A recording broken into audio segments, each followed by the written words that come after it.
ಗ್ರಾಮದ ವಿಚಿತ್ರ. ಪಕ್ಷಿಗಳ ಗ್ರಾಮದಲ್ಲಿ ಕಾಲ ಯಾವುದೇ ಇರ್ಲಿ, ಎಲನನ್ನು ನಿದ್ರೆಯಿಂದ ಎಬ್ಬಿಸುವ ಒಂದು ಜವಾಬ್ದಾರಿ ಆ ಊರಿನ ಹುಂಜ ರಂಗನ ಹತ್ತಿರ ಇತ್ತು. ರಂಗ ಬೆಳಿಗ್ಗೆ 4 ಗಂಟೆಗೆ ಎದ್ದು ಕುಕ್ಕುರುಕೋ ಅಂತ ಕಿಚ್ಚಿ ಎಲ್ಲರನ್ನ ಎಬ್ಬಿಸ್ತಾ ಇದ್ದ. ಆದ್ರೆ ಆ ಚಳಿಗಾಲದಲ್ಲಿ ಒಂದಿನ ರಂಗನಿಗೆ ಗಂಟ್ಲು ಸರಿಯಿಲ್ಲ. ಅವನು ಕುಕ್ಕುರುಕೋ ಅಂತ ಕಿಚ್ಚಿದ್ರೆ ಸೌಂಡ್ ಅಂತೂ ಹೊರಗಡೆ ಬರ್ತಾನೆ ಇಲ್ಲ. ಹೀಗಿರುವಾಗ ಬೆಳಿಗ್ಗೆ 9 ಗಂಟೆ, ಸೂರ್ಯ ಮೇಲೆ ಬರ್ತಾ ಇದ್ದ. ಆವಾಗ ಬೆಚ್ಚಿ ಬಿತ್ತು ಎಚ್ಚರವಾದ್ಲು ಚೋಟು. ಗಡಿಗಾರದಲ್ಲಿ ಸಮಯ ನೋಡಿ ಶಾಕ್ ಆದ್ಲು. ಆವಾಗ ಚೋಟಿಗಿಳಿ ಕಿಚ್ಚುತ್ತಾ, ಲೇ ಬನ್ನು, ಎದ್ದೇಳು ಎದ್ದೇಳು, ಎಲ್ಲನೂ ಹಾಳಾಗೋಯ್ತು. ಇವತ್ತು ಯಾಕೆ ಕೋಳಿ ಕೂಗಿಲ್ಲ? ಸ್ಕೂಲಿಗೆ ಬೇರೆ ಟೈಮ್ ಆಯ್ತು. ನನ್ನ ಅಲ್ರಾಮ್ ಕೂಡ ಹೊಡೆದಿಲ್ಲ. ಬನ್ನು ಎದ್ದೇಳದೆ ಬೆಡ್ಶೀಟ್ನ ಹಾಕೊಂಡು, ಅಮ್ಮ 9 ಗಂಟೆ ಆಗೋಯ್ತಾ? ಹಾಗಾದ್ರೆ ಇವತ್ತು ಭಾನುವಾರನಾ? ಓ ಎಸ್, ಹಾಲಿಡೇ. ಅಯ್ಯೋ ಕಳ್ಳನ್ ಮಗನೇ, ಎದ್ದೇಳು, ಇವತ್ತು ಸೋಮವಾರ. ಬೇಗ ಅಲ್ಲುಚ್ಚು, ಇಲ್ಲದಿದ್ರೆ ಮಿಸ್ ನಿನ್ನ ಹೊಡಿತಾರೆ.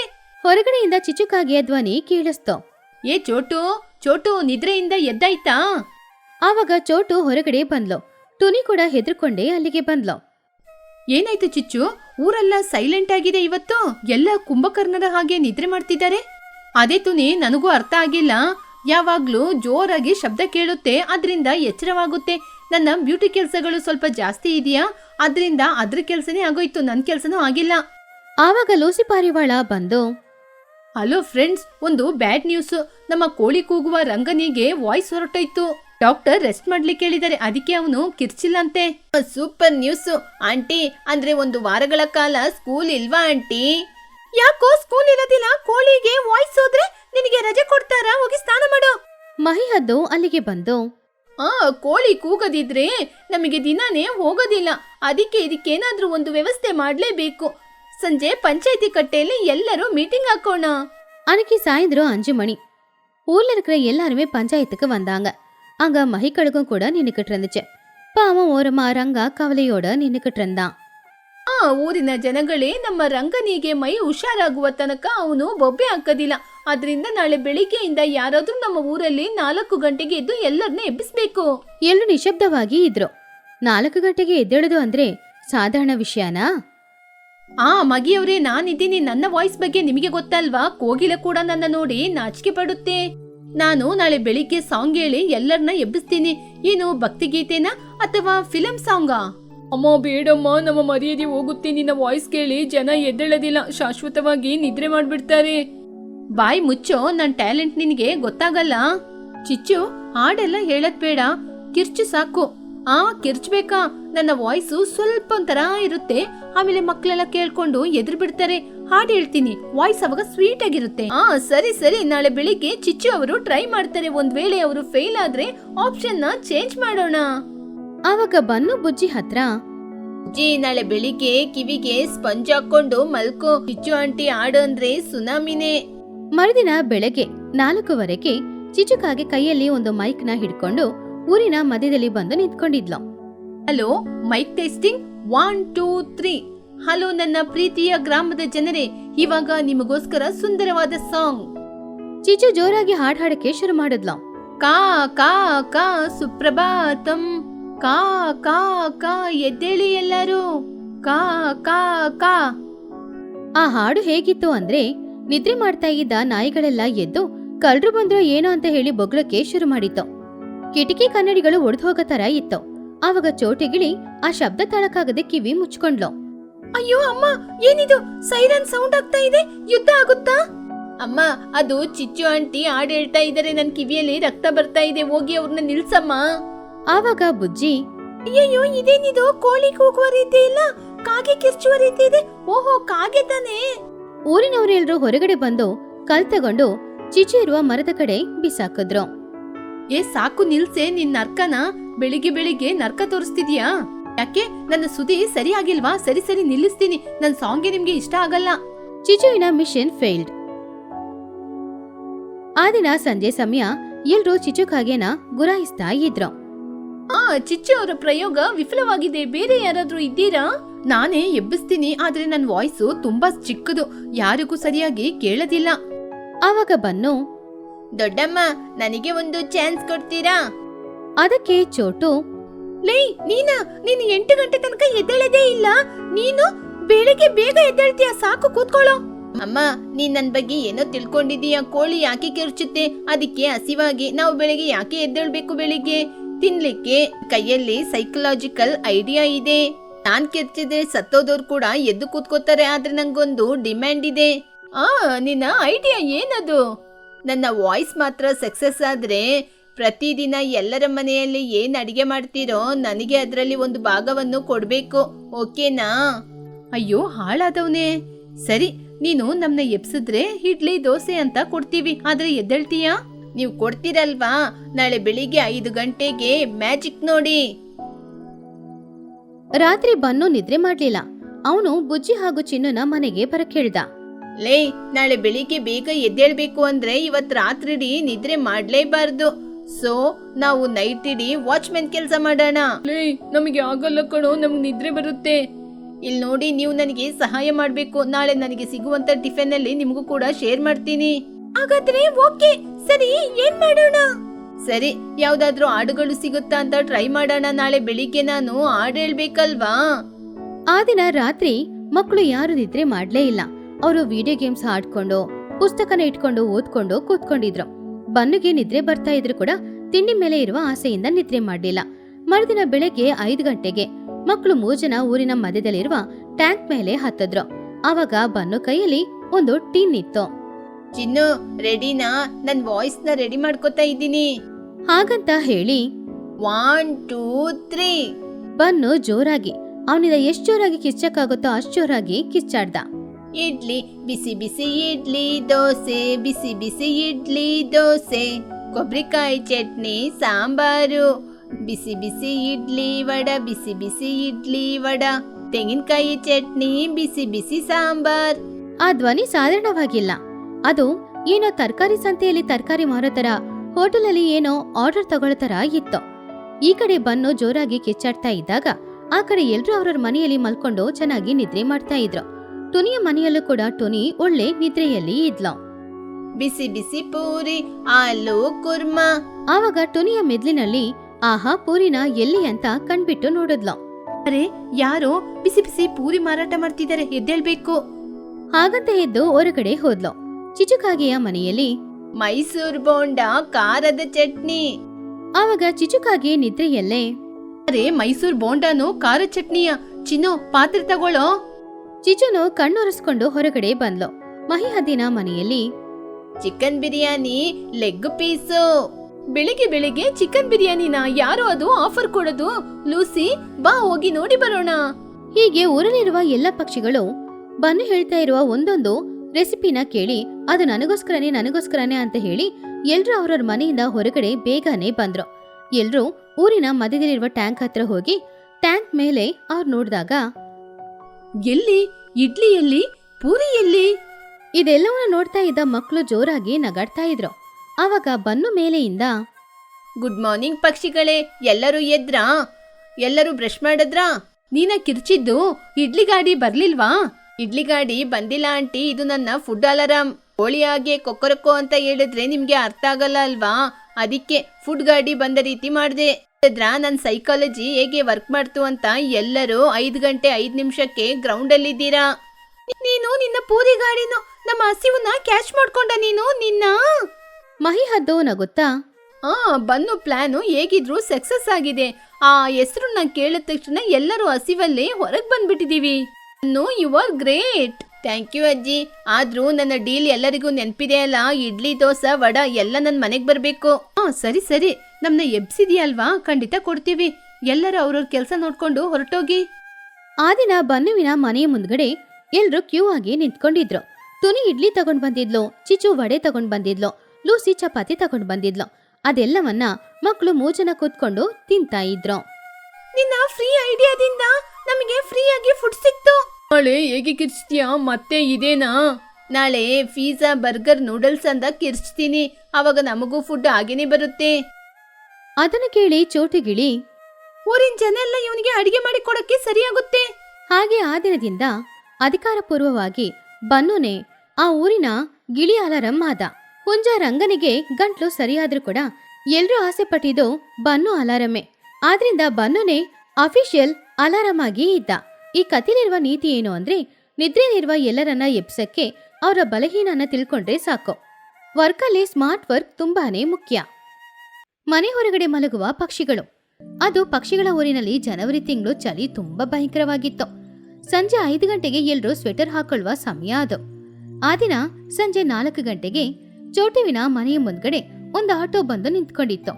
ತುನಿ, ಚೋಟು, ಚಿಚು 3 ಜನ ರೆಡಿಯಾಗಿದ್ರು. ಆವಾಗ ಮಕ್ಕಳು 3 ಜನ ಹೊರಗಡೆ ಬಂದು ಅವ್ರಿಗೆ ಟಾಟಾ ಹೇಳಕ್ಕೆ ತಯಾರಾಗ್ತಾ ಇದ್ರು. ಏ ಬನ್ನು, ಕೇಳ್ತಾ ಇದೀಯಾ? ನಾವು ನಾಳೆ ಬೆಳಿಗ್ಗೆ ಬರ್ತೇವೆ. ಹಾಲಿದೆ, ಹಾಗೇನೆ ಹಾಟ್ ಬಾಕ್ಸ್ ಅಲ್ಲಿ ಚಪಾತಿ ಇದೆ. ಹುಷಾರಾಗಿ ತಿನ್ಬಿಟ್ಟು ಬಾಗಿಲು ಗಟ್ಟಿ ಹಾಕೊಳ್ಳಿ. ಬಾಗಿಲು ನೋಡ್ಕೋ, ಗಟ್ಟಿಯಾಗಿ ಹಾಕಿದ್ರೆ ಜೋರಾಗಿ ಲಾಕ್ ಆಗ್ಬಿಡುತ್ತೆ. ಅದಕ್ಕೆ ಹುಷಾರಾಗಿ ನಿಧಾನವಾಗಿ ಹಾಕೋ.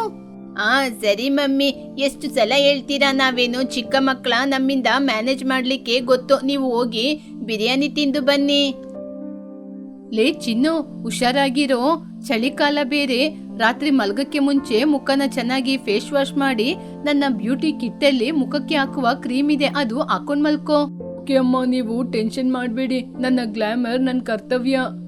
ಬುಜ್ಜಿ, ಹುಷಾರಾಗಿರ್ಬೇಕಮ್ಮ. ಬಾಗ್ಲು ಮಾತ್ರ ಯಾವುದೇ ಕಾರಣಕ್ಕೆ ತೆಗಿಬೇಡಿ. ಹೊರಗಡೆ ಚಳಿ ಹುಲಿ ರೀತಿ ಇದೆ. ಸರಿ ಅಮ್ಮ, ಹ್ಯಾಪಿ ಜರ್ನಿ.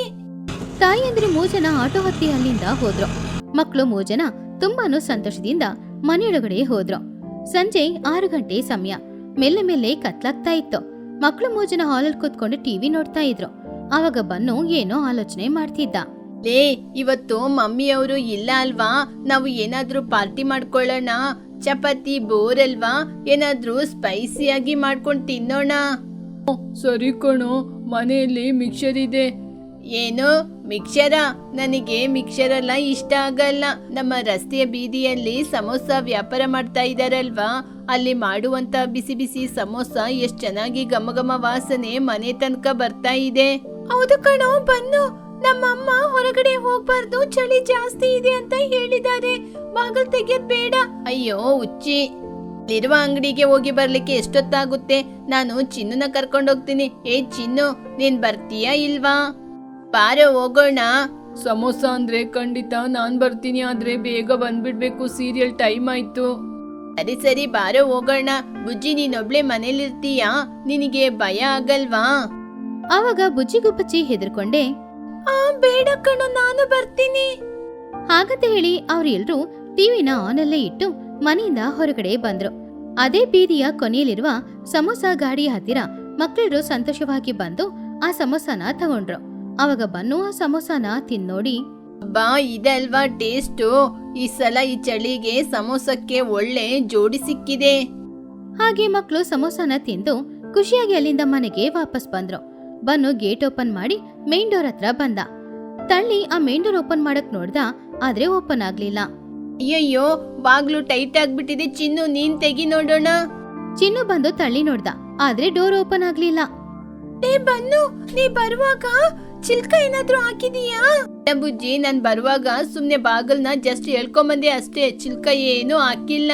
ನಾಳಿಗೆ ಅದೇ ಲಾಕ್ ಆಗಿ ಹೋಗಿರ್ಬೇಕು. ಒಟ್ಟು ಹತ್ತಿ ಹೋಗುವಾಗ ಹೇಳಿದ್ರಲ್ವಾ, ಆ ಲಾಕ್ ಸರಿ ಇಲ್ಲ, ಸುಮ್ನೆ ಹಿಂಗೆ ಎಳ್ಕೊಳ್ಳಿ, ಲಾಕ್ ಹಾಕಿದ್ರೆ ಓಪನ್ ಮಾಡಕ್ ಆಗಲ್ಲ ಅಂತ. ಇವಾಗ ನೋಡ್ದ ಎಷ್ಟು ಕಷ್ಟ ಆಯ್ತದೆ ಅಂತ. ಬನ್ನುಗೆ ಹೃದಯನೇ ನಿಂತೋಯ್ತು. ಏನೋ ಎಲ್ಲನೂ ಲಾಕ್ ಆಗ್ಬಿಡ್ತಾ? ಅಯ್ಯೋ ದೇವ್ರೇ, ಹಾಗಾದ್ರೆ ಎಲ್ಲನೂ ಹೋಯ್ತಾ?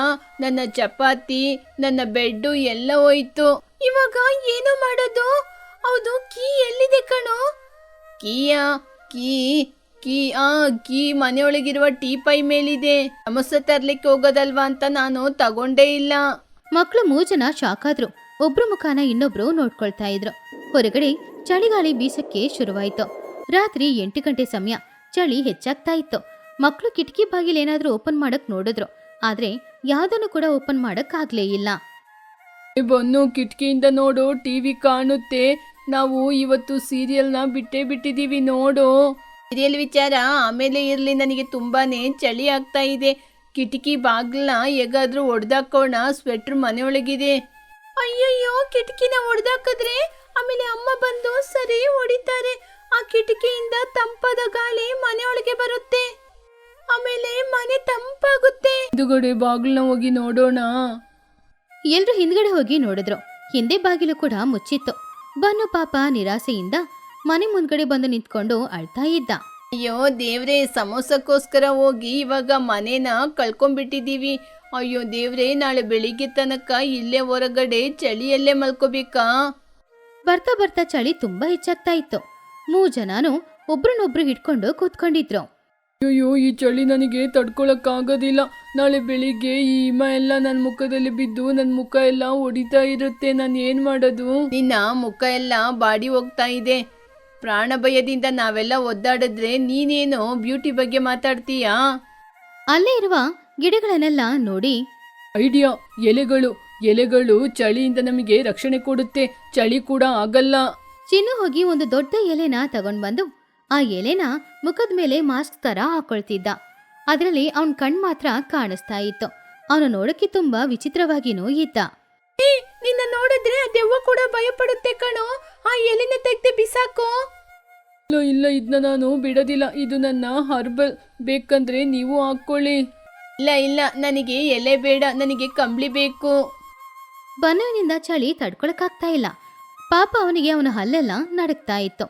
ಬನ್ನು ಪಕ್ಕದ ಮನೆ ಕಾಂಪೌಂಡ್ ಒಳಗಡೆ ನೋಡ್ದ. ಅಲ್ಲಿ ಪಕ್ಕದ ಮನೆ ನಾಯಿ ಭೈರವ ಬನ್ನುನ ನೋಡಿ ತಕ್ಷಣ ಅವನ ಹತ್ತಿರ ಅಡ್ಕೊಂಡ್ ಬಂತು. ಓ ಬೋಬೋ, ಏನು ಈ ಚಳಿಗೆ ನೀವೆಲ್ಲರೂ ಒಣಗಿ ಹೋಗ್ಬಿಟ್ಟಿದ್ದೀರಾ? ಹಾಗಂತ ಕೇಳ್ತು. ಆವಾಗ ಬನ್ನು ಭೈರವನನ್ನ ನೋಡಿ ಸಂತೋಷದಿಂದ, ಲೇ ಭೈರವ ಬಂದ. ಅವನ ಮೈ ತುಂಬ ಎಷ್ಟು ಕೂದ್ಲಿದೆ ಅಂತ ನೋಡಿದ್ರ? ನಡೆಯುವ ಈಟರಾಗೆ ಇದ್ದಾನೆ. ನನಗೆ ಒಂದು ಐಡಿಯಾ ಬಂದಿದೆ. ಬಾ ಭೈರವ ಬಾ, ನಿನಗೋಸ್ಕರನೇ ಕಾಯ್ತಾ ಇದ್ದೀವಿ. ನೀವು ನನ್ನ ಆತ್ಮ ಮಿತ್ರನಲ್ವಾ? ಬನ್ನು ಹೋಗಿ ಭೈರವನನ್ನ ತಬ್ಬಿ ಹಿಡ್ಕೊಂಡ. ಅವನು ತುಂಬಾನೇ ಬಿಸಿಯಾಗಿದ್ದ. ಹಬ್ಬ, ಎಷ್ಟೊಂದು ಬಿಸಿಯಾಗಿದೆ. ಸ್ವರ್ಗ. ಬುಜ್ಜಿ, ಚಿನ್ನು, ಬಂಡ್ರು, ಭೈರವ ನಮ್ನ ಕಾಪಾಡಕ್ಕೆ ಬಂದಿದ್ದಾನೆ. ಇವನ್ನ ತಬ್ಬಿಕೊಂಡ್ರೆ ಬಿಸಿಯಾಗಿದೆ. ಏನು, ನಾಯಿನ ತಪ್ಕೋಬೇಕಾ? ಇಲ್ಲ, ನಾನ್ ಬರಲ್ಲ. ನಾಯಿ ಸ್ನಾನ ಮಾಡಿ ಎಷ್ಟು ದಿನ ಆಯ್ತು. ಚಳಿಯಲ್ಲಿ ಸಾಯೋದಕ್ಕಿಂತ ಬದಲಾಗಿ ನಾಯಿ ವಾಸನೆ ಎಷ್ಟೋ ಮೇಲು. ಬಂಡ್ರು. ಬುಜ್ಜಿ ಭೈರವನ ಹಿಂದೆ ಹೋಗಿ ಕೂತ್ಕೊಂಡ್ಲು. ಪಾಪ ಭೈರವ ಮಾತ್ರ ಅಲ್ಲೇ ನೆಲದಲ್ಲಿ ಕೂತ್ಕೊಂಡಿದ್ದ. ಚಿನ್ನು ಮಾತ್ರ ಆ ಎಲೆ ಮಾಸ್ಕ್ನ ಹಾಕೊಂಡು ಭೈರವನಿಂದ ಸ್ವಲ್ಪ ದೂರದಲ್ಲೇ ನಿಂತ್ಕೊಂಡಿದ್ದ. ಅವಾಗ ಭೈರವ ಅವನ ಮನ್ಸಲ್ಲಿ, ಇವರೆಲ್ಲ ಬಂದು ಚಳಿಗೆ ನನ್ನ ತಪ್ಕೋತಾ ಇದ್ದಾರೆ. ಪರವಾಗಿಲ್ಲ, ಪಾಪ ಚಳಿ ಅಲ್ವಾ. ರಾತ್ರಿ 1 ಗಂಟೆ ಆಯ್ತು. ಹಸಿವು, ಊಟನೂ ಇಲ್ಲ, ನಿದ್ರೇನೂ ಮಾಡಕ್ಕಾಗ್ತಾ ಇಲ್ಲ. ಪಾಪ ಬನ್ನುಗೆ ನಿದ್ರೆ ಬರ್ತಾ ಇತ್ತು. ಆದ್ರೆ ಅವನಿಂದ ನಿದ್ರೆ ಮಾಡಕ್ಕಾಗ್ತಾನೆ ಇಲ್ಲ. ಅವನು ಕಣ್ಮುಚ್ಕೊಂಡು, ಅಲ್ಲಿ ಆಕಾಶದಲ್ಲಿ ಎಷ್ಟು ದೊಡ್ಡ ಇಡ್ಲಿ, ಸುತ್ತಲೂ ಚಟ್ನಿ, ಅದೆಲ್ಲ ನನ್ನ ಬಾಯಿಗೆ ಬರ್ತಾ ಇದೆ. ಹಾಗಂತ ಗಾಳಿನ ಕಚ್ದ. ಲೇ ಬನ್ನು, ಅದು ಚಂದ್ರ ಕಣೋ, ಇಡ್ಲಿ ಎಲ್ಲ, ಮಲ್ಕೊಳ್ಳೋ. ಆ ರಾತ್ರಿ ಅವ್ರು ಮಾಡೋದನ್ನೆಲ್ಲ ನೋಡಿ ಆಕಾಶದಲ್ಲಿರೋ ನಕ್ಷತ್ರಗಳು ಎಲ್ಲಾನು ನಗಾಡ್ತಾ ಇತ್ತು. ಪಾಪ ಎಲ್ರೂ ತುಂಬಾನೇ ಕಷ್ಟಪಡ್ತಾ ಇದ್ರು. ಹಸಿವು ಒಂದ್ ಕಡೆ, ಚಳಿ ಒಂದ್ ಕಡೆ. ಆ ದಿನ ರಾತ್ರಿ ಹಾಗೇನೆ ಮುಗೀತು. ಬೆಳಿಗ್ಗೆ 6 ಗಂಟೆ. ಸೂರ್ಯ ಇನ್ನೂ ಬರ್ಲೇ ಇಲ್ಲ. ಆದ್ರೆ ಮೆಲ್ಲೆ ಬೆಳಕು ಬಂತು. ಮನೆ ಮುಂದ್ಗಡೆ ಆಟೋನು ಬಂದು ನಿಂತ್ಕೊಂಡಿತ್ತು. ಬಾ, ನಾವು ಬಂದಾಯ್ತು. ಮಕ್ಕಳು ಇನ್ನೂ ಮಲ್ಕೊಂಡೇ ಇರ್ತಾರೆ, ನಾವು ಹೋಗಿ ಎಬ್ಬಿಸೋಣ. ಹಾಗೆ ಎಲ್ರೂ ಒಳಗಡೆ ಬಂದ್ರು. ಒಳಗಡೆ ಬಂದ ದೃಶ್ಯವನ್ನು ನೋಡಿ ಅವರು ಆಶ್ಚರ್ಯಪಟ್ರು. ಪಕ್ಕದ ಮನೆ ನಾಯಿ ಮಧ್ಯದಲ್ಲಿ ಮಲ್ಕೊಂಡಿತ್ತು. ಅದರ ಸುತ್ತಮುತ್ತ ಬನ್ನು ಹಾಗೂ ಬುಜ್ಜಿ ಇಬ್ರು ಕೂಡ ಮಲ್ಕೊಂಡಿದ್ರು. ಸ್ವಲ್ಪ ಪಕ್ಕದಲ್ಲಿ ಚಿನ್ನು ಮುಖದಲ್ಲಿ ಒಂದು ಎಲೆ ಮಾಸ್ಕ್ನ ಹಾಕೊಂಡು ನೋಡಕ್ಕೆ ಒಂದು ದೆವ್ವದ ತರಾನೇ ಕಾಣಿಸ್ತಾ ಇದ್ದ. ತಾಯಿಯಂದ್ರಿಗೆ ಅದನ್ನ ನೋಡಿ ಏನೂ ಅರ್ಥ ಆಗ್ಲಿಲ್ಲ. ಅಯ್ಯೋ ದೇವ್ರೆ, ಏನಾಯ್ತು ನಿಮಗೆ? ಹೊರಗಡೆ ಮಲ್ಕೊಂಡಿದ್ದೀರಾ? ನಾಯಿ ಜೊತೆ ಮಲ್ಕೊಂಡಿದ್ದೀರಾ? ಆವಾಗ ಚಿಚು ಚಿನ್ನನ ನೋಡಿ, ಅಯ್ಯಯ್ಯೋ, ಯಾರದು? ಏಲಿಯನ? ನನ್ ಮಗ ಎಲ್ಲಿ? ಆವಾಗ ಚಿನ್ನು ಅವನ ಮುಖದಲ್ಲಿದ್ದ ಎಲೆನ ತೆಗೆದು, ಅಮ್ಮ, ನಾನೇ ಚಿನ್ನು. ಇದು ನನ್ನ ಬ್ಯೂಟಿ ಮಾಸ್ಕು. ಎಲ್ರು ಬಂದ್ರು ಅಂತ ಹೇಳಿ ಭೈರವ ಅಲ್ಲಿಂದ ಹೋದ. ಏನಾಯ್ತು ಬುಜ್ಜಿ? ಬಾಗ್ಲೇಕೆ ಹಾಕಿದೀರಾ? ಕೀ ಇಲ್ವಾ? ಬನ್ನು ಅಳುತ್ತಾ, ಅಮ್ಮ, ರಾತ್ರಿ ಗಾಳಿಗೆ ಬಾಗ್ಲು ಹಾಕೊಳ್ತಮ್ಮ. ಕೀ ಕೂಡ ಮನೆ ಒಳಗೇನೆ ಆಗೋಯ್ತು. ಆ ಭೈರವ ಮಾತ್ರ ಇಲ್ಲದಿದ್ರೆ ನಾವೆಲ್ಲ ಕರಗಿ ಐಸ್ ಕ್ರೀಮ್ ಆಗ್ತಾ ಇದ್ದೋ. ತುಂಬಾನೇ ಕಷ್ಟಪಟ್ಟಿದೀವಿ. ಏನು? ಕೀ ಮನೆ ಒಳಗಿದ್ಯಾ? ಇವಾಗ ಮನೆನ ಹೇಗೆ ಓಪನ್ ಮಾಡೋದು? ಕಿಟಕಿನ ಹೊಡೆದಾಕ್ಬೇಕಷ್ಟೇ. ಚೋಟು ಒಂದು ಕಲ್ ತಗೊಂಡು ಕಿಟಕಿ ಗ್ಲಾಸ್ ಅನ್ನ ಹೊಡೆಯಕ್ಕೆ ಹೋದ್ಲು.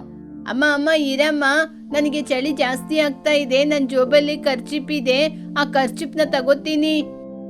ಹಾಗೆ ಬನ್ನು ಅವನ ಜೇಬಿಗೆ ಕೈ ಹಾಕಿ ಕರ್ಚಿಫ್ ತೆಗ್ದ. ಕರ್ಚಿಫ್ ಜೊತೆ ಏನೋ ಒಂದು ಕೆಳಗಡೆ ಬಂದು ಬಿತ್ತು. ಅದು ಮನೆ ಕೀ. ಎಲ್ರು ಬನ್ನುನ ನೋಡಿದ್ರು. ಬನ್ನು ಅಮಾಯಕನಾಗಿ ನೋಡ್ತಾ ಇದ್ದ.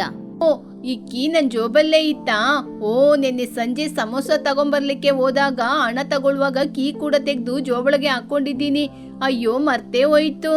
ಚೋಟು ಕಲ್ಲನ್ನ ಕೆಳಗಡೆ ಹಾಕಿ ಬನ್ನನ ನೋಡಿ ಕೋಪದಿಂದ, ಅಯ್ಯೋ, ಹಾಳಾದವನೇ, ಕೀನ ಜೋಬೊಳಗೆನೆ ಇಟ್ಕೊಂಡು ರಾತ್ರಿ ಇಡೀ ಆ ನಾಯಿನ ತಪ್ಕೊಂಡು ಮಲ್ಕೊಂಡಿದ್ದ. ನಿನ್ನ ಅಯ್ಯೋ, ಇದಕ್ಕೋಸ್ಕರ ನನ್ ಮಗ ಮುಖಕ್ಕೆ ಎಲೆನ ಹಚ್ಕೊಂಡ್ ಮಲ್ಕೊಂಡಿದ್ದಾನೆ. ಟೆನ್ಷನ್ ಮಾಡ್ಬಿಟ್ಟೆ ಕಣೋ. ನೀನು ಗಿಳಿ ಎಲ್ಲ ಕಣೋ, ನಿನ್ನ ಮರುವಿನಿಂದ ಇವತ್ ನಮ್ ಪ್ರಾಣನೇ ಹೋಗ್ತಾ ಇತ್ತು. ಬನ್ನು ಅಲ್ಲಿಂದ ಓಡ್ ಹೋದ. ಸಾರಿ ಮಮ್ಮಿ, ಸಮೋಸ ತಿಂದು ಕೀನ ಕೂಡ ಮರ್ತೋಗಿದ್ದೀನಿ. ಇದ್ರ ಮೂಲಕ ನಾವೊಂದು ತಿಳಿಬೇಕಂದ್ರೆ ಮನುಷ್ಯರಿಗಿಂತ ನಾಯಿಗಳು ತುಂಬಾ ಬೆಚ್ಚಗೆ ಇರುತ್ತೆ. ಎಲ್ರೂ ಆ ಕೀ ತಗೊಂಡು ಡೋರ್ ಓಪನ್ ಮಾಡಿ ಮನೆಯೊಳಗಡೆ ಹೋದ್ರು. ಆ ದಿನ ರಾತ್ರಿ ಪಾಪ ಚಿಕ್ಕ ಮಕ್ಕಳು ಕಷ್ಟಪಟ್ರು. ಆದ್ರೆ ಅವರು ಫ್ಯೂಚರ್ ಅಲ್ಲಿ ಹೇಳಿ ಹೇಳಿ ನಗಾಡುವ ಒಂದು ರಾತ್ರಿಯಾಗಿ ಆ ರಾತ್ರಿ ಉಳಿದೋಯ್ತು. ಆದ್ರೆ ಬನ್ನೋನ ಅಷ್ಟ್ ಬೇಗ ಯಾರು ಕ್ಷಮಿಸ್ಲೇ ಇಲ್ಲ. ಆ ದಿನ ಎಲ್ರೂ ಸೇರಿ ಒಂದು ಗತಿ ತೋರಿಸ್ಬಿಟ್ರು.